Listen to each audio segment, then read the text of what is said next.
निवडणूक आयोगाने प्रसिद्ध केलेल्या प्रारूप याद्यांविरोधात ठाकरे बंधू हे एकवटलेले आहेत। ठाकरे बंधूंनी राज्य निवडणूक आयुक्तांना पत्र लिहिलंय।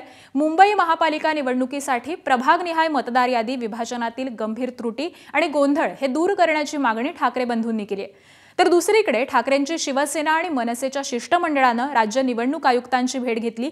एका वॉर्डमधील मतदारांची नावं दुसऱ्या वॉर्डमध्ये टाकल्याचा आरोप आदित्य ठाकरेंनी केलेला असून 21 दिवसांपर्यंत हरकती नोंदवण्याकरता मुदतवाढ देण्याची मागणी करण्यात आली आहे।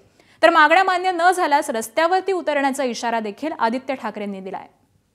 तुम्ही पाहाल डेमोग्राफीची लोक, मग जात असेल, धर्म असेल, भाषा असेल, अशी लोक, अशा याद्या या दुसऱ्या वॉर्डमध्ये टाकलेल्या आहेत। जे काही चांगले सत्ताधारी पक्षांचे वॉर्ड आहेत ते तसेच्या तसे राहिलेले आहेत। मग बरोबर विरोधी पक्षाच्या वॉर्डमध्ये टार्गेट करून या याद्या हल्ल्या कशा, कोणी हलवल्या? बरं, समरीमध्ये एक दिसते आणि संपूर्ण यादीत दुसरं दिसते। ह्याचा नक्की गोंधळ कुठे चाललेला आहे? हा गोंधळ आहे की गुन्हा आहे? तर मला जर तुम्ही विचाराल तर हा स्पष्टपणे देशद्रोहाचा गुन्हा आहे। तुम्हाला खरोखर माहिती का प्रारूप यादी जाहीर झालेली आहे? दुसरी गोष्ट म्हणजे ती प्रारूप यादीमध्ये तुमचं नाव जाऊन शोधायचं कसं? आणि हीच कारणं आहेत की मतदानाचा टक्का कमी होतो किंवा ज्या लोकांना मतदान करायचं आहे त्या लोकांना मतदान करता येत नाही। ही मतदार यादी, प्रारूप मतदार यादी ही 7 नोव्हेंबरला येणार होती।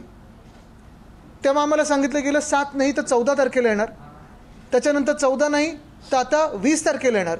आणि 20 तारखेला देखील आपल्या सर्वांनाच माहिती आहे सगळी जी यादी आली ती संध्याकाळपर्यंत डाउनलोड होत नव्हती। यादी कुठेही मशीन रिडेबल नाही आहे। यादीमध्ये अनेक गोंधळ आहेत। हे बदल जर घडले नाहीत तर अर्थात विरोधी पक्ष तर रस्त्यावर उतरेलच, पण कोर्टात पण ह्याच मागणी घेऊन जाऊ की यांचं सस्पेन्शन झालं पाहिजे।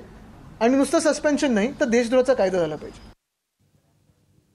दरम्यान आदित्य ठाकरेंच्या आरोपांमध्ये तथ्य नसल्याचं स्पष्टीकरण मुंबई पालिकेने दिलंय।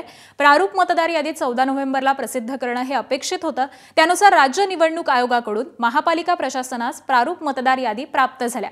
त्यावेळी 14 नोव्हेंबर तारखेचा उल्लेख होता। मात्र राज्य निवडणूक आयोगाकडून सुधारित वेळापत्रक जारी करण्यात आलं। त्यानुसार 20 नोव्हेंबर रोजी प्रारूप मतदार यादी प्रसिद्ध करण्याचे आदेश हे मुंबई महापालिका प्रशासनाला देण्यात आले।